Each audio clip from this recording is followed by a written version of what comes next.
Tudo bom, pessoal?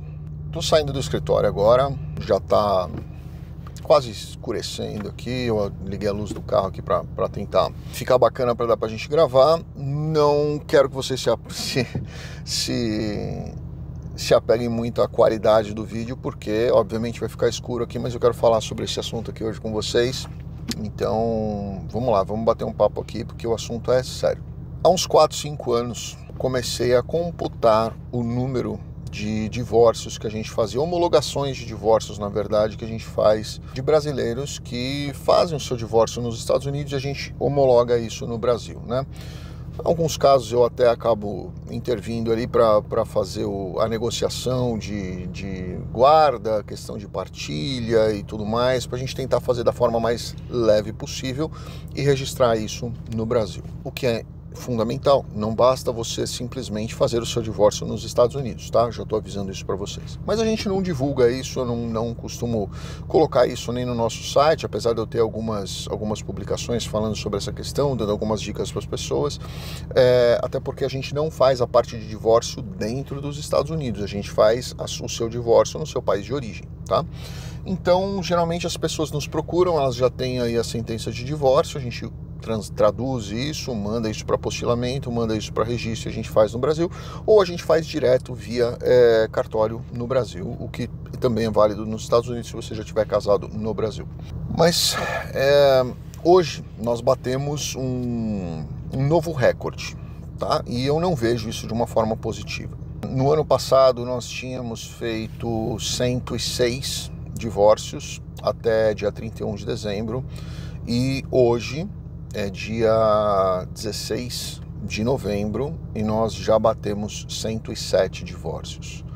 Possivelmente a gente deve passar dos 115, 120 esse ano. Isso é um número que me preocupa bastante, né? Porque nós estamos falando de divórcios de brasileiros, de casais que pelo menos um dos dois é brasileiro.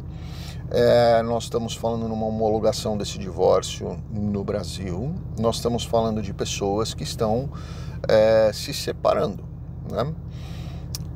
Curioso é que desses 107 que nós fizemos esse ano, só 4 são clientes antigos nossos, tá? Ou seja, os outros 103 são pessoas que nunca tinham conversado comigo e que já estavam dentro dos Estados Unidos. São pessoas que não eram nossos clientes. Ou seja, graças a Deus, as pessoas que a gente tem recomendado casar, elas têm continuado casado, né? Mas o que eu quero dizer isso aqui para vocês? Eu não sou a melhor pessoa para falar sobre casamento, divórcio, até porque seria uma grande hipocrisia minha, e eu já falo aqui para vocês há muito tempo que eu passei por 4 divórcios, né? Então, assim, se eu fosse referência para casamento, eu até me sentiria confortável para dar algum tipo de aconselhamento, mas eu posso aconselhá-lo sobre divórcio, não sobre casamento. Mas eu vou tentar passar um pouquinho para vocês da minha experiência pessoal, do que eu tenho visto, porque eu converso com as duas partes, né? Eu não sou o tipo de advogado que gosta do caos, né? Muitas vezes eu peço para a pessoa que me procura para ele me passar o contato do advogado do ex-marido ou da ex-esposa. Se não tem advogado, me passa o contato da pessoa para eu tentar conversar, para a gente tentar compor e fazer algo não litigioso, tá? Obviamente o advogado ganha mais se for litigioso, mas eu sei o custo emocional disso porque eu passei por isso algumas vezes. Então eu tento fazer da forma mais leve e tranquila possível, principalmente quando tem filhos, quando tem guarda de filhos envolvida, porque eu sei o custo emocional disso, não só para os pais, para os cônjuges que estão se divorciando, mas principalmente para os filhos que estão passando por isso, e principalmente se eles estão num outro país. Isso acaba sendo extremamente desgastante, emocionalmente é muito pesado, e eu acho que se a gente pode, o advogado ele tem também essa função social, vamos dizer assim, essa obrigação moral, social, de repente tentar intervir para apaziguar as coisas e não colocar mais combustível numa fogueira que já é bem acesa, né?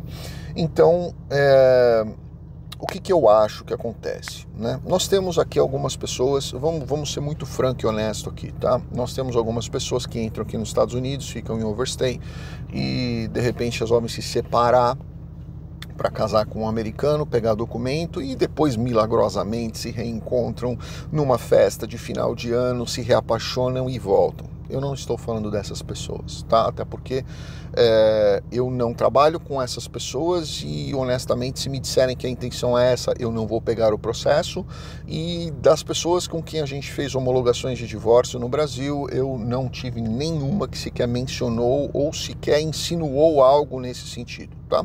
Sou contra, não vou participar desse tipo de coisa. Mas as pessoas que realmente se divorciam, o que eu percebi? Primeiro, nós temos os dois lados da história, né? Nós temos um lado onde as mulheres reclamam muito dos maridos, isso eu escuto bastante. Reclamam de eles não darem mais atenção para elas, reclamam deles estarem mais ausentes, reclamam deles estarem muito cansados, reclamam deles de desconfiança, deles estarem traindo as mulheres, eu escuto isso muito. Reclamam de eles terem mudado. Bom, eu vou explicar isso pelo meu lado para vocês, tá? Não estou dizendo que o seu marido ou que o seu caso é o mesmo que o meu. Eu vou explicar o meu para vocês. Quando eu me mudei, eu era casado e eu escutei essas mesmas reclamações dela, né? Mas eu trabalhava, eu acordava 6 da manhã, às vezes até um pouco antes, porque eu tinha que preparar tudo para o meu filho, até ele fazer ali uma certa idade, eu tinha que preparar café da manhã e uma série de coisas, porque ela não era mãe do meu filho, e eu tinha a guarda do meu filho, e eu nunca quis que nenhuma mulher que estivessem do meu lado assumissem obrigações que eram minhas. Se algumas vezes, ou se alguma vez, elas achassem que elas deveriam assumir este compromisso de me ajudar a cuidar do meu filho, de me ajudar a cuidar da casa, de me ajudar com alguma coisa, isso era uma decisão delas, que partiria do coração delas e não uma cobrança minha. Estão entendendo? Infelizmente isso nunca aconteceu com nenhuma das mulheres que estiveram no meu lado depois da mãe do meu filho, tá? Mas eu também achava que aquilo ali, e continuo achando, que aquilo ali não era uma obrigação delas, era uma obrigação minha. Eu tinha que ser pai, eu tinha que cuidar do meu filho, eu tinha que fazer o café da manhã dele, eu tinha que levar na escola, eu tinha que buscar na escola, eu tinha que cuidar da casa como um todo. Se ela trabalhasse e ela tivesse uma renda e ela quisesse, por vontade dela, um dia fazer uma conta de mercado, bacana, ótimo, eu ia ficar feliz, ia até me sentir emocionado, porque isso nunca aconteceu. Mas eu nunca coloquei isso como obrigação, tá? Até pela minha criação. Meu pai era muito assim, ele bancava as contas da casa, o dinheiro da minha mãe era da minha mãe. E ele dava para minha mãe um dinheiro todo mês, porque minha mãe era sócia da empresa, ela não trabalhava na empresa, mas ela recebia dividendo da empresa, e esse dinheiro era dinheiro dela, para ela fazer o que ela quisesse. Mercado era meu pai que pagava, plano de saúde, casa, tudo era meu pai que pagava, gasolina de carros, trocas de carro da minha mãe, tudo era meu pai que pagava. E eu tenho um pouco disso dentro de mim, e para mim é muito difícil lidar com algo que seja diferente disso. Tá? Então eu nunca cobrei delas absolutamente nada nesse sentido. E o meu filho, eu fazia questão de fazer absolutamente tudo sozinho. Consequentemente, eu tinha que me dividir entre a vida nos Estados Unidos, que é muito mais puxada do que a vida no Brasil. Se você acha que você vai vir para os Estados Unidos para se acalmar e ficar tranquilo e relaxar, a menos que você seja milionário, ou milionário talvez não seja o suficiente, tá? Talvez multimilionário, porque o custo de vida é mais alto, com certeza absoluta.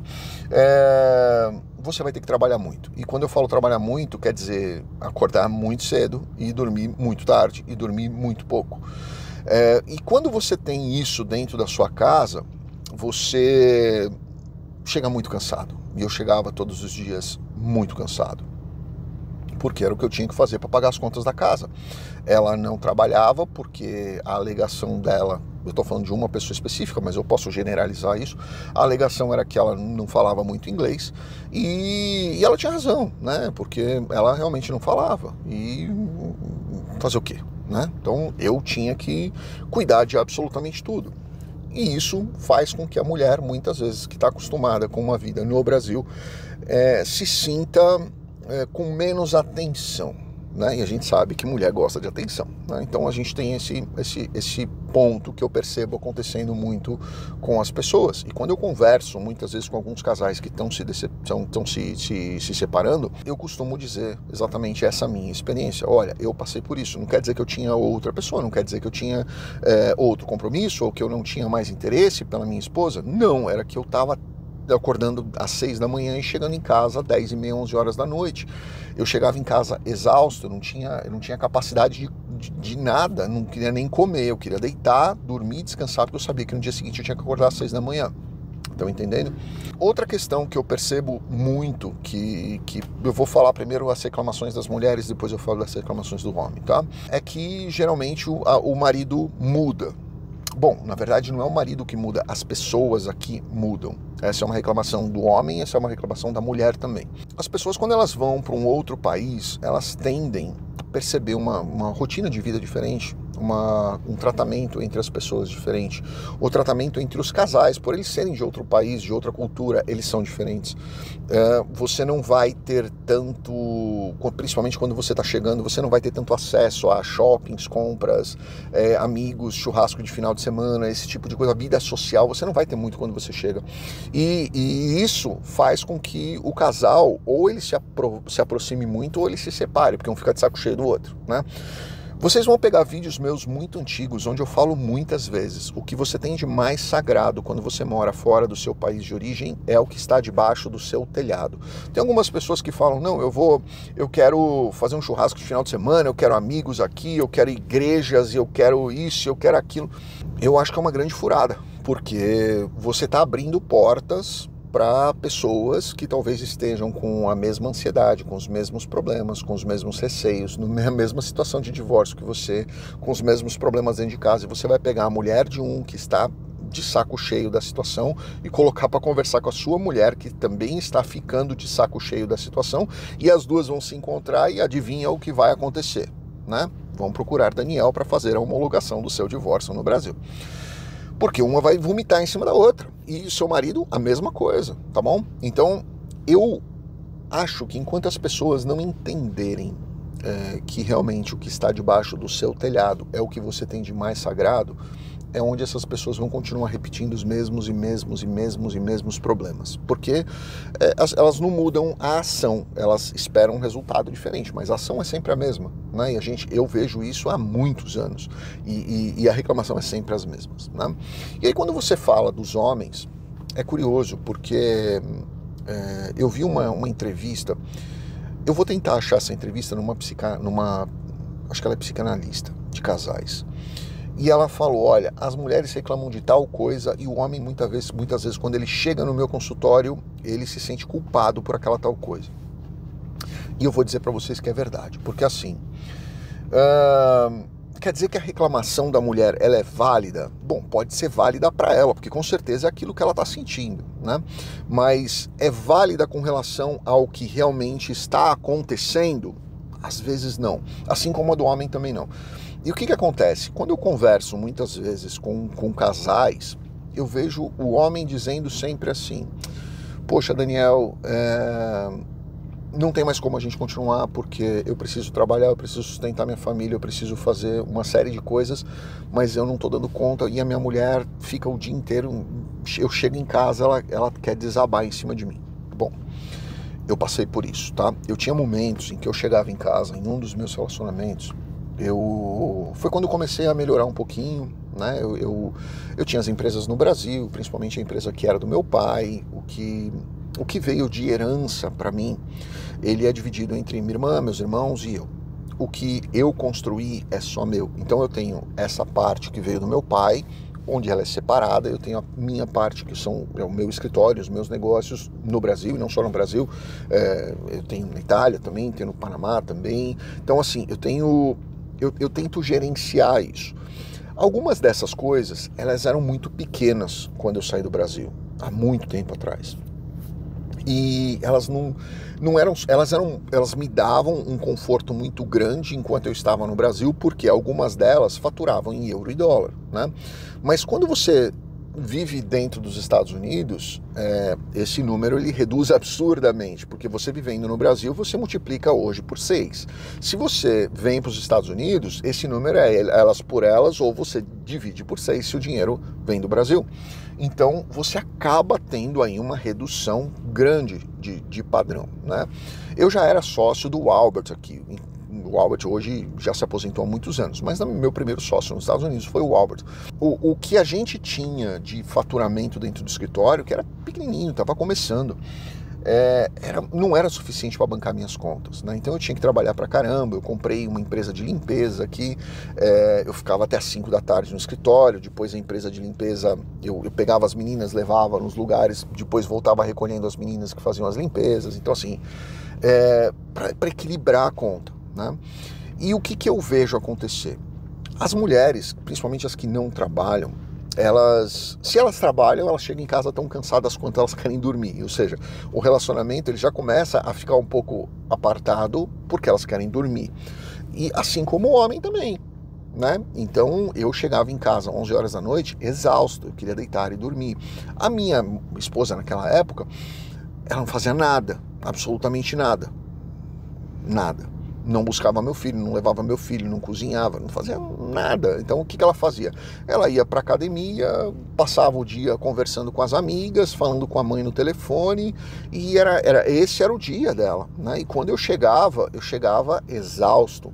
Eu não queria ouvir essa história das amigas, da academia e da mãe, entendeu? Então isso acabou afastando bastante a gente, principalmente por causa das vibrações que eram muito diferentes. Cada pessoa estava vivendo um determinado momento, numa determinada vibração, e isso acabou afastando as pessoas. E isso acontece, né? Isso infelizmente acontece. Mas se a pessoa não consegue sustentar a casa sozinha, o que é a grande maioria dos casos que eu vejo, na hora que ela separa, essa conta é vezes 2, não é dividido por 2, é dividido por 2 enquanto você está junto. Na hora que você separa, ela é vezes 2. Se o seu marido ou a sua esposa ganham, sei lá, falando um número, vai, $4.000 por mês, $5.000 por mês, e você ganha mais $5.000 por mês, o orçamento da casa é 10. Mas se vocês se separarem, o orçamento da casa passa a ser 5. E se o seu marido ou a sua ex-esposa, qualquer um dos dois, for pagar uma pensão para onde está o filho, o orçamento dele vai ser muito menor, né? Então, o que começa a acontecer? Começa a briga, porque quem fica com o filho geralmente fala, não, mas eu vou ter uma despesa com o filho, eu quero que você pague junto. Sim, mas antes a gente pagava um aluguel, hoje a gente paga 2 aluguéis. Como é que vai ficar essa conta, né? Como é que a gente vai fazer? Eu não quero baixar o meu padrão de vida, você vai baixar o seu? Não, eu também não quero baixar o meu. Então aí começam as brigas para saber quem vai pagar mais, quem vai pagar menos. E se as pessoas entenderem que, na verdade, a separação em si vai significar uma perda de padrão de ambos, né, e começarem a entender que o jogo tem que ser jogado junto, se as pessoas começarem a entender que o que tem de mais sagrado está embaixo do teu telhado. Você está cansado, e eu tive no lugar dessa pessoa que fala, poxa, eu estou exausto hoje, muitas vezes. Muitas vezes. 9 horas da noite, às vezes, quando começou a melhorar, eu ia contar isso, até acabei perdendo um pouco, voltando, eu comecei a melhorar um pouquinho, eu falava, poxa, terminei o trabalho 8, 9 horas da noite, vou para casa. Eu não queria ir para casa. Eu não queria ir para casa porque eu não queria encontrar minha ex-mulher. Porque se eu fosse para casa e fosse encontrá-la, o que ia acontecer? Ela ia brigar comigo. Porque ela ia brigar que eu trabalhei até as 8 da noite, ela ia brigar porque o passarinho passou na janela, ela ia brigar porque ela ia falar que eu não dei atenção para ela o dia inteiro, mas quando eu estava o dia inteiro trabalhando, ela ia contar que na academia o peso que eu tinha não era o peso que ela queria, que alguma coisa que aconteceu no dia dela não foi do jeito que ela gostaria que fosse. E eu não tinha cabeça para aquilo porque eu precisava estar bem no dia seguinte. Você não consegue levantar bem no dia seguinte para trabalhar e dar o melhor de si e estar espiritualmente legal e equilibrado se você não estiver bem dentro da sua casa. Se a sua casa não for o seu lugar sagrado, você não vai estar bem, você não vai conseguir trazer o resultado que você precisa para dentro desta mesma casa, entendeu? Então, eu vejo isso muito acontecer com as pessoas. As pessoas se mudam de país e elas ficam esperando que todas as dificuldades que elas vão ter sejam iguais às dificuldades que elas tinham no Brasil. Ou que os desafios vão ser os mesmos. Ou que as situações vão ser as mesmas, que ela não vai ter problema diferente. E quando é exatamente o contrário, você não vai ter nada igual que você teve no Brasil, vai ser tudo diferente, o seu relacionamento vai ser diferente, a sua doação ao seu parceiro vai ter que ser muito maior, a sua compreensão, a sua forma de responder a ele vai ter que ser muito diferente. Vai ter horas que você vai querer explodir porque você está cansado, você está exausto, você não aguenta mais alguém falando alguma coisa na tua cabeça e vem alguém e fala alguma coisa na sua cabeça, vai ser sua mulher, seu marido, seu filho, seu cachorro, qualquer coisa, vai chegar um momento que isso vai acontecer, e se você não souber lidar com essa situação, teu casamento vai para o espaço, né? E eu tenho visto muito isso acontecer, casamentos acabando porque as pessoas falam, eu não aguento mais. Mas você viveu 10 anos com essa pessoa no Brasil. Mas eu não estou aguentando viver 10 meses com ela nos Estados Unidos. Porque as situações são diferentes, os problemas são diferentes, e se essa pessoa não entender que ela precisa se preparar para isso antes de sair, ter uma conversa muito real, muito aberta, né? Falando, olha, nós vamos precisar se ajudar, né? Eu tenho um preço a pagar, você tem um preço a pagar, tudo tem um preço a pagar na vida, né? Qual vai ser o meu preço, qual vai ser o teu preço? Você vai entender esse jogo, essa troca, você vai entender que nós vamos precisar estar muito próximos um do outro, um compreender o outro. E se eu chegar em casa depois de trabalhar 14 horas, eu vou chegar exausto, a única coisa que eu preciso é uma massagem nas costas, um colo para dar uma relaxada, porque eu preciso estar bem no dia seguinte para trabalhar de novo, para trazer de novo o resultado para dentro de casa. As pessoas não estão entendendo isso. E elas estão começando a achar que o simples fato delas mudarem de lugar, de mudarem de país ou mudarem de qualquer de posição geográfica, isso vai resolver os problemas dela. Isso não vai. E é isso que eu quero deixar aqui para vocês pensarem, tá? Bom, vocês viram que ficou de noite.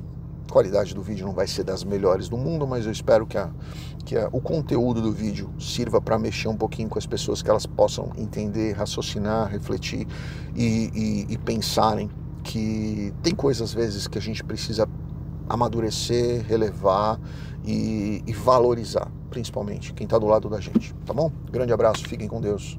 Obrigado.